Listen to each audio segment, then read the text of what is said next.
This is the Debunking Economics podcast with Steve Keen and Phil Dobbie. The Archives. Episode 144. Fixing Housing Affordability. House prices are crashing down in Australia, with forecasts they'll have fallen by 20% from their peak by the end of this year in Sydney, and possibly much beyond that. But houses are still hideously expensive. So what's the answer to housing affordability? We've got two questions from listeners that we'll look at today on the Debunking Economics podcast with Professor Steve Keen. I'm Phil Dobbie. Welcome along.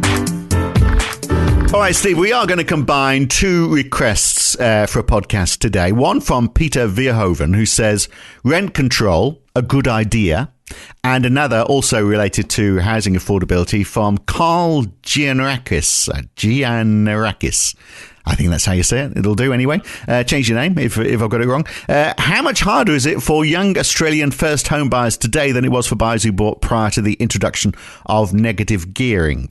So, and look, there are two questions we'll take on board, but let's look at what's happening in the housing market in Australia. Canada now as well is starting to move the same way. But first of all, Australia's just had a budget. Negative gearing has changed. It hasn't helped, has it, in Australia? Because it's not the real cause of the housing bubble. That's surely down to low interest rates. And yet, here's the interesting thing. Australia's not got the lowest interest rates. There are countries with far lower interest rates that haven't got the same issues. So what makes Australia and Canada so different from those countries that have, ridiculously low interest rates? Oh dear, no, you're back when you get me saying my favourite word again, debt. Yeah. I knew we'd get onto it pretty quickly, but but that debt is encouraged, isn't it, by the fact that you're not having to pay, high interest on that debt. So that's what ranks up the debt. So why wouldn't that happen everywhere where you've got low interest rates? Because it isn't low interest rates alone that are the story. What actually is the story is the positive feedback, and this is using engineering term, but positive feedback can be a bad thing. In fact, normally is a bad thing. Positive feedback between the level of house prices and the level of new mortgages. And that is what causes a bubble and drives up house prices. And that's what's driven rising house prices in Australia. And things like negative gearing have simply kept that positive feedback loop going longer than it's continued going in other countries, such as obviously America and then before that Japan. But I would have thought disposable income would have something to do with this as well. So if you've got because wages are quite high in Australia compared to lots of other places, lots of costs are lower, except for housing, of course. You pay less for petrol. You can, aside from housing, well, it used to be the case anyway, that living in Australia wasn't terribly expensive. So you had a bigger disposable income. So more people would put more money into housing, because what else would they do with that? But that would mean the US has the most unaffordable housing, and it doesn't, because for some reason that's not happening there. They've got high wages, but house prices haven't risen. Well, it's really because to a large degree, the amount of money you've got from your income is trivial as a factor in determining house prices. And this is the problem. What really helps determine house prices is how much mortgage debt you're willing to take on. And if you think about, if you go back to the 1950s and 60s, I'm currently writing a piece which is taking me back to that wonderful Frank Capra movie with Jimmy Stewart, It's a Wonderful Life. You remember that one? No. You keep on assuming we're the same age. We're not. Oh, do you? Because you're young, aren't you? Okay. It did come out before I was born, but it came out in 1946, actually. But it's a story of effectively a guy managing a savings and loans institution at the time. But back in those days, and back in my day, as my father would say, and I was forced to say too, if you wanted to get a house loan, you had to have a 30% deposit. Yeah. Now, even so, if you have a 30% deposit, and then the rest of it would be 3 times or 2.5 times probably your income. Yeah. What you've got is the thing is, you're buying 70% of what you're buying the house with is mortgage debt. 30% is your own savings. Yeah. Now, what's happened over time is that 30% targets, that's too high. Let's reduce it. Let's make it 25. Let's make it 20. Let's make it 15. Make it 10. Let's make it 5. Let's make it 0. Let's give you 1.2 times as much money as it actually takes to buy the house. Yeah. So you can buy the furniture. Yeah. Yeah. And, send the mother-in-law on a holiday. This is the that rising amount of mortgage debt over time has been allowed by deregulation of the financial sector, but it's amplified what already existed, which was that the predominant factor in determining the level of house prices is the level of new mortgage debt. And as the level of new mortgage debt rose, because we accepted a higher loan-to-valuation ratio over time, and we had this feedback process as well, you drove up house prices. But to keep it happening, the rate of change of new mortgages had to be positive. And that's where you start getting rather tricky. What it means is that I've done the mathematical arguments. The one I actually mentioned, I worked with Paul Ormeron some time ago, though I provided the maths. He and a colleague provided the statistics. I've got to come back with the literature survey to finish the bloody paper. But what we looked at was the argument that if you look at the flow of demand and flow of supply for housing, you can explain house prices using supply and demand. However, it's not the static equilibrium nonsense that neoclassicals do. You look at what is the flow of supply. The flow of supply is fundamentally some fraction of the existing housing stock is turned over every year. And that fraction can, part of it's, people get divorced, house has to be sold. People move, house has to be sold. People have more kids, house has to be sold, that sort of stuff. So partly social, but also speculators bought a property, wants to offload and realise a profit. That's an economic factor. So there's this proportion of existing houses being sold, plus net new creation of housing. That's your flow of supply per year. Now, that's pretty rigid because, first of all, the fraction that's sold can rise or fall for different reasons over the economic cycle. So you can actually have an increase in houses being produced, but a decline in how many are being sold of the existing stock. So that's you can retreat supply, therefore, as neoclassicals say, fairly rigid. But what's the demand side? Now, because I'm working on one side, I've got the physical flow of supply of new houses onto the market per year. I've got to convert the monetary demand into a physical demand. So you take what's the fundamental monetary driver of supply, the driver of demand for housing, it's new mortgages. Yeah. So it's availability of credit. Yeah. Well, with the beginning of the price argument, you divide new mortgages by the price level. That is your flow of demand per year. And what you've got, and there's mathematics behind it, but it's pretty easy to go from that point. If you say that the level of house prices is affected by the level of new mortgages, then the change in house prices is affected by the change in new mortgages. And that's turned out to be what's called the credit accelerator, the mortgage accelerator. And that has been strongly empirically verified using American data, using Japanese data, Australian data, et cetera, et cetera. It's overwhelmingly the case that there's a positive relationship between the change in new mortgages and the change in house prices. That's been accelerated then, hasn't it, by the buy-to-rent market as well? Because investors, people are using housing as a speculative investment. If they can get the credit available, and obviously there's some people who will and others who won't. Those who can get more credit than the cost of a house will say, well, okay, we're going to get two houses, and so that pushes up the demand even further. And that is a big chunk of the market in Australia. And I think, is it like almost half, I think, isn't it, of credit is now going to, it was at some point, going to people who are investing in houses rather than buying houses for their own purpose. So if that didn't happen, house prices presumably would be cheaper because there would be less of that demand being created.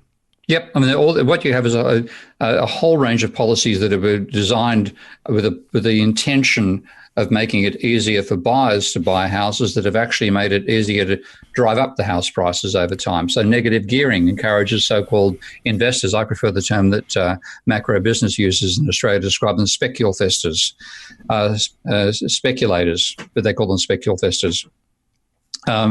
That's added to demand. That's driven up house prices even further. They give a first home, what the government calls a first home owner's grant. I call it a first home vendor's grant because they give us a little amount of money to the person buying their first home. They then take that as part of their deposit to buy a house, factor it up, leave it up by a factor of 10 or 20, and the money goes to the vendor the price rises rather than the. So all these things have been done supposedly to make and not just in Australia, in other parts of the world as well. In the UK, the government's tried various measures to try and make it easier for people to buy their first home, and the same argument applies that all it's doing is pushing up the price of those first homes. Exactly. Australia has been more successful at doing it for longer, and that's why it's had a 28 period of positive economic growth, because it's been pumping up credit demand for that length of time. And when you look at this is where it gets slightly tricky, but I'll bring it down to just the core. Because to have rising house prices, you need to have a rising level of new mortgages. That means that mortgage debt has to be not simply increasing, it's got to be increasing at a rising rate. So your total level of mortgage debt is accelerating over time. When you look at that acceleration in credit in mortgage debt and say how much of it is a percentage of GDP over a long period of time, pardon me, in Australia's case, it's been running at about 0.5% of GDP per year for about 20-something years. Why does the gradient have to increase? Why can't it just be increasing steadily? That's a good question, and that's come back to this acceleration thing. If new mortgages determine house prices, then change in new mortgages determines change in house prices. For change in house prices to be positive, change in new mortgages also has to be positive. Change in new mortgages is acceleration of the level of mortgage debt. So we have the level, the rate of change, and the acceleration. Right. And human mind starts getting. Because if we did, so the answer to my question is that if it didn't, if it was just a straight line up, then house prices would just increase with the rate of inflation. No, they maybe even fall. Okay, so to maintain rising house prices, you've got to have accelerating mortgage debt, and every time like the foot's been taken off the accelerator in the Australian market, the government's dived back in to put the foot on the accelerator again. So negative gearing was one part of it. Halving the rate of capital gains tax, which Howard did, was another one again. Yeah. Doubling and trebling, first of all doubling, then trebling the first home vendors grant under Howard and then under Rudd. That's another thing they did. They've just kept the accelerator, the foot on the floor for all that time. And therefore, the only way for it to continue is if you never break.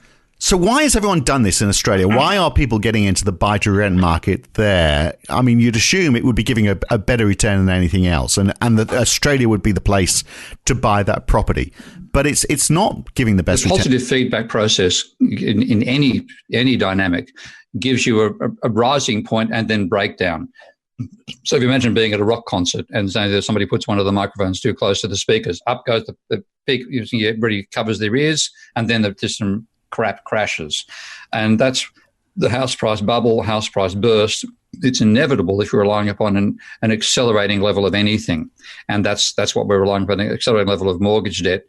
You get to a point where it can't accelerate anymore because people who are looking at buying, even if somebody's going to offer them like 120% of the purchase price of a property, so they don't need a deposit at all, they look about the amount of debt they've got to take on compared to their income, think, holy hell, I've got to agree to take on 10 or 15 times my income as a debt level to get a property.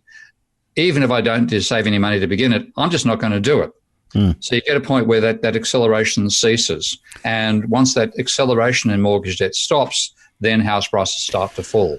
And that's the point that Australia has continued delaying by all until these now. Various tricks. And forever, but it's now hitting the brick wall. Yeah. And I must say I'm enjoying and watching it hit the brick wall, because I was trying to warn about this for so damn long. For so long, I know. And yet, you talked about 40% drop. So far, from its peak in June 2017, the Sydney property market's fallen almost 10%. If it carried on at the same rate for the rest of this year, it would be down 20%. Melbourne peaked in December 2017. It's down just 7% so far. Perth peaked in 2014. That's a while ago now, 5 years ago. It's only down 11% so far. So it's not 40%, but it could be 20% for Sydney. Is that enough, or is that just the beginning? Is this going to go on? I think it's just the beginning. I mean, because again, you look at what's actually happened behind this. If you're going to maintain accelerating mortgage debt over time, then you have to have a rising ratio of debt to income.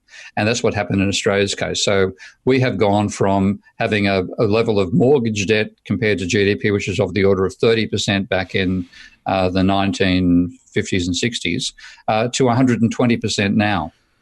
And at that level of debt, the people are no longer willing to take on the extra debt. You now have negative. You're going to go from having a positive acceleration to negative acceleration. So the credit accelerator for mortgages, the mortgage accelerator, is now negative. And since you have to have rising house prices, you need a positive accelerator. With falling ones, you've got a negative accelerator. And that reverses all the various psychological things that make people want to buy a house now. You would have seen the initial the little acronyms people are using about it. They used to say FOMO was driving house prices, fear of missing out. Now it's FONGO, fear of not getting out.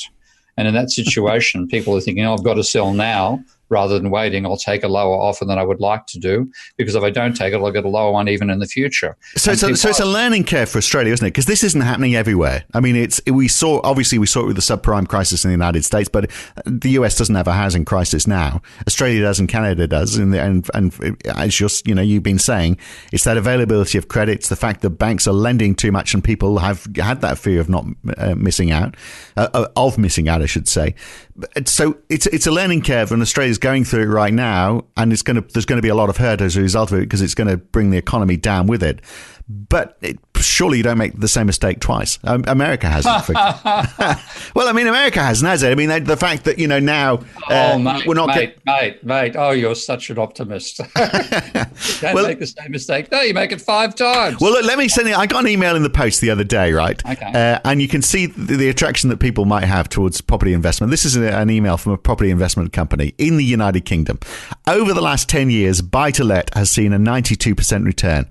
Only the FTSE 100 and classic cars have been a better investment. Investing in gold, cash or fine art over the buy-to-let market 10 years ago would see you worse off now as a result. So that's good. The buy-to-let market is better than buying fine art. Thank God I didn't get into the fine art market. But loving in amongst all of that, only the FTSE 100 has given a better investment.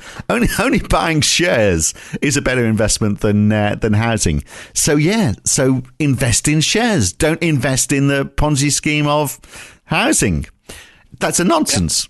Yeah, I know, but that's typical. That's what you get all the damn time. And the spookers continue pushing it because, of course, they're making money out of all this. The ones who are the only people who succeed, gain out of rising house prices over time are leverage speculators who sell on the rising part of the market, real estate spookers, and fundamentally also newspapers. Yeah, because they sell real estate ads. It's just about the only advertising they've got left. But doesn't the market correct itself eventually, like we're seeing in Australia? So then new buyers will be able to get into the market. Assuming there is a housing collapse, and as I say, it might mean that they don't have jobs because it's taken the economy down with it. But a bit of a reset happens. It just takes a long time. But isn't it self-correcting? Unfortunately, it's self-correcting, but this is where the accelerator issue comes in again, because, and this is actually I logically worked out the argument for the credit accelerator 1.5 decades ago.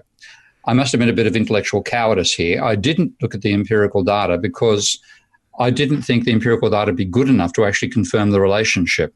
So I thought if I look at it, I'll get an empirical relationship which says that there's no real relation, but I'll know it's actually the logic is correct, the data is wrong. I was wrong. The data completely amplified my argument. And this was first done by a guy called Michael Beggs and a guy called Peck as well.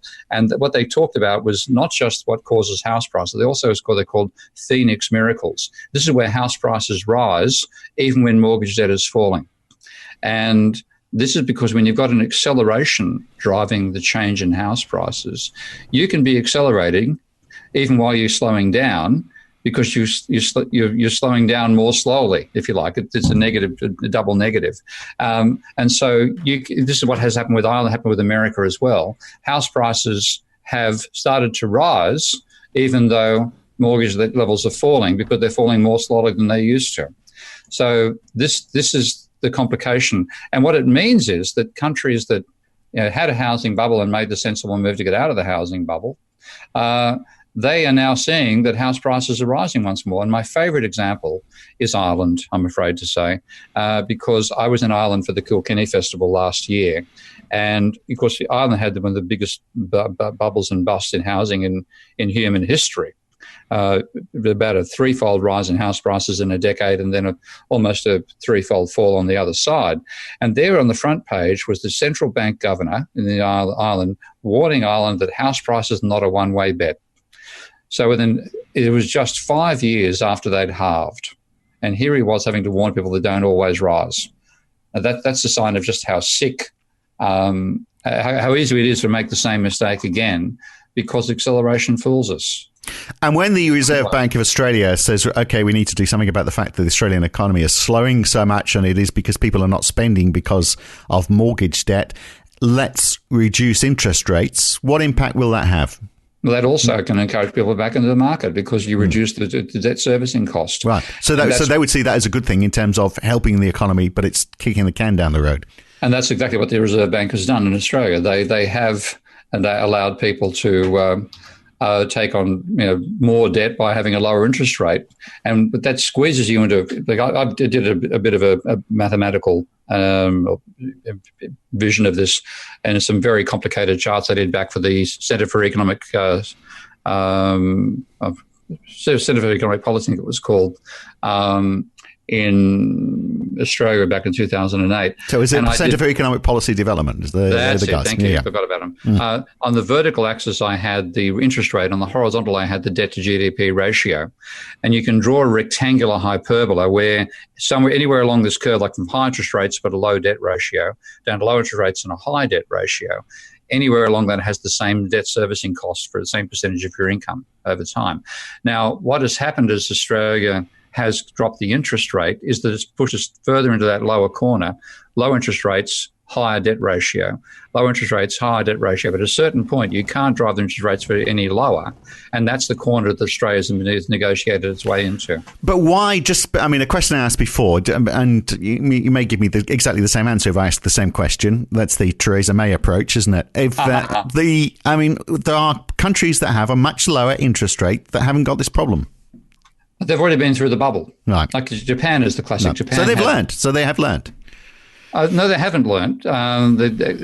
They had a peculiar demographic helping them out because they had, as well as falling house prices, they had falling population since 1990 as well. And with that falling population, there's not the same demand. Yeah. And that is the problem, of course, in Australia. There's so many people who think, look, we'll buy a house, we'll get a house, the family home, and then when we get older, we'll sell the family home and buy something smaller for our retirement. And so it's their retirement plan as well. And the problem is you've got to have the population increasing all the time to keep on buying those bigger houses. The moment the population slows, which is what governments are trying to do, then when they retire, they're going to find there's no one there to buy those houses. And there's the other issue that I also come back to all the time, and that is that people don't buy houses. People with mortgages buy houses. So it isn't just the fact there's rising population. You've got to have rising capacity to take on debt and rising willingness to take on debt. And that also goes out the window when you start seeing falling prices, which, of course, what we're seeing now. Okay, so one of these questions that we had from Peter was about rent control. Is it a good idea? If you've got unaffordable housing, is rent control a good idea? Adam Smith was in favour of them, wasn't he? Because landlords don't do anything productive for the economy. But then, of course, there's the argument rent controls can create scarcity as well. Yeah, it's not a straightforward issue, but I'm in favour of rent controls to some extent because I don't accept the neoclassical equilibrium argument about them, obviously. But I understand that if you have something which reduces the desire to invest in something, you'd like to have less of it produced over time. So they are both there. One of the main issues actually is getting rid of the speculators. I want to have something which encourages investors and gets rid of speculators because the investors build the new stock. The speculators gamble on the existing stock. And one actually fascinating point. Well, that's social housing then, really, isn't it?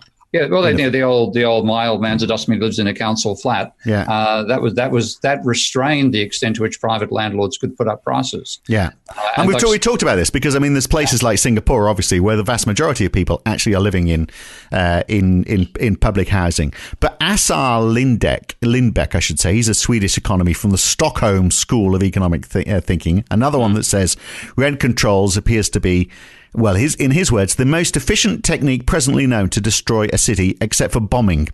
And he gives Stockholm as an example because there are rental controls there and there's a real shortage of accommodation. So that means migration is hard. There's ethnic segregation as a result of that. It's not a healthy picture for a city.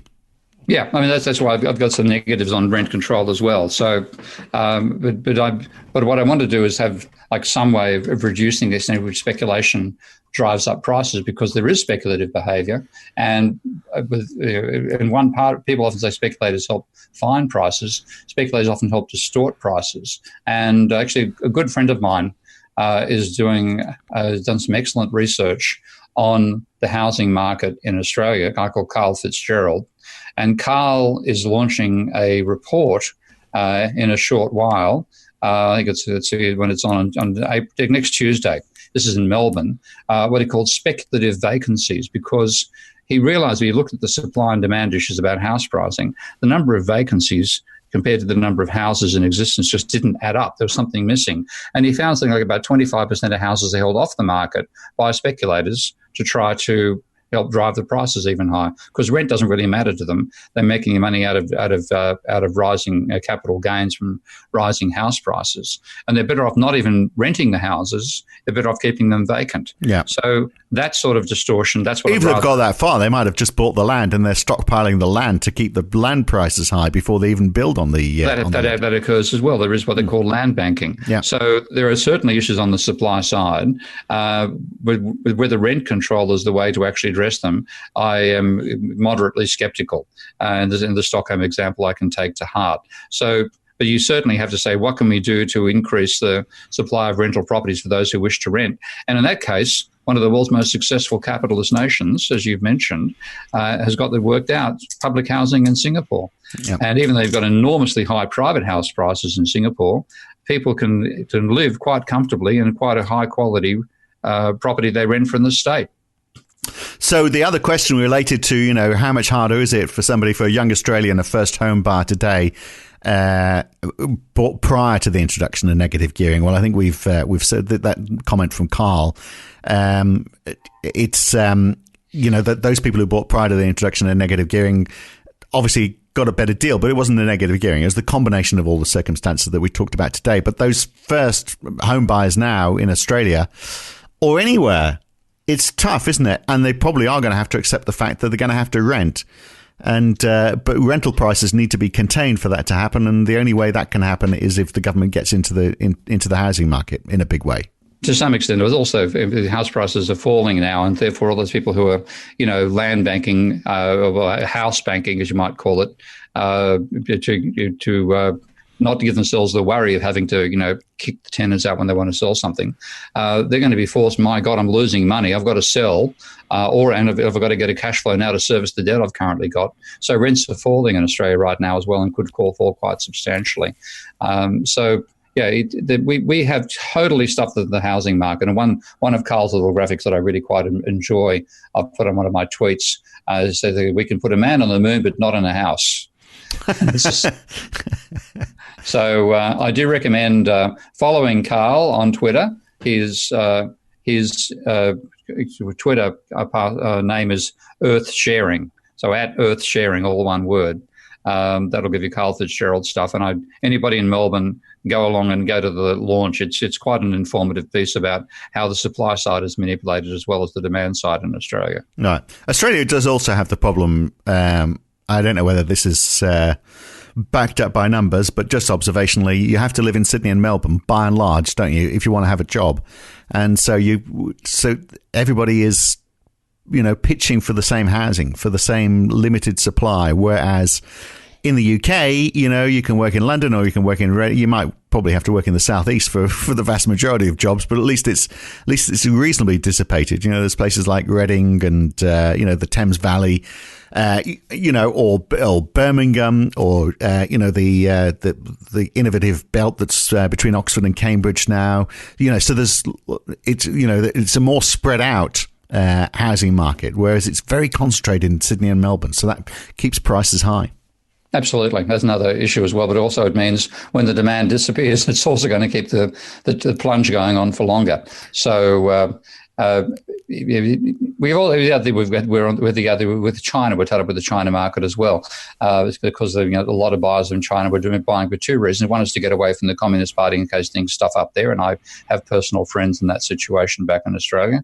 The other is to speculate on a rising market because, believe me, Chinese people like to gamble. And if the rising house prices, they were going into the gamble, falling house prices, they've disappeared. And at the same time, Xi is trying to stop people spiriting money out of the country and putting their assets elsewhere and putting in extremely strong restrictions, which when the Chinese enforce a restriction, you don't want to be on the receiving end of it. Yeah. So all that means that another source of demand, keeping house prices high and out of the reach of young buyers, has also disappeared. So I think the house price Australia have got a lot further to go. Yeah. All right, whether they'll get back to a point at which young people can afford to buy again is another question, because they have moved so far.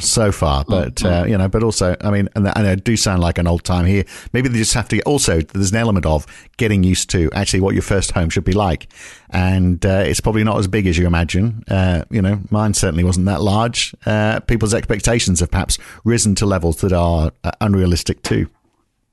Partially, but I think also at the same time, there's the demand of supply shortage. That's the explanation. Let's build more houses. Argument has seen the building of shoeboxes, and badly built shoeboxes, and shoeboxes that are insulated by flammable cladding material on places you pay for, rather than living in housing estates, as is the case in Grenfell in the UK. So there's. And dodgy supply. There's actually, with a company, I've forgotten the company's name, but one company built a luxury apartment block in the Olympic Park in Australia, and 3 months after they moved in, the building started to fall over. Yeah. So it's bad architecture and bad design and aesthetics that we seem to forget in when we're looking at numbers. So it's interesting, isn't it, that maybe there's a point to finish on. If you look at London, because it is a good example, it's actually not that densely a populated city. For example, Paris is much more densely populated than London is. And the reason is because Paris is largely apartment living. But apartment living in Paris, those 4 or 5 story buildings, which are aesthetically very pleasing, which line wide roads with trams or whatever down the middle of them, they are, they're housing the vast majority of the Paris population. And those apartments are quite large. They're sort of like mid-rise buildings that cover so much of the city, but they are, that's what makes Paris, and they look attractive rather than a 1960s high-rise which eventually burns down. And Paris is making some mistakes now by letting a housing bubble continue there to some extent. But yeah, in terms of livability, it's a far more livable city than Sydney, than London. Yeah. So higher density housing that actually is aesthetically pleasing could be the answer in lots of places. Could be the answer in Sydney as well if you had better architects. But anyway, we'll leave it there. Good to talk, okay. Steve. We'll catch you again very soon. Okay, mate. Bye. Okay, not sure what we're going to talk about next time. I'm sure we'll find something. That is it for today, the Debunking Economics podcast. I'm Phil Dobbie. I'll be back with Steve Keen again very soon. Thanks for listening. If you've enjoyed this podcast, then please share it with your friends, like it on YouTube, and subscribe to this channel.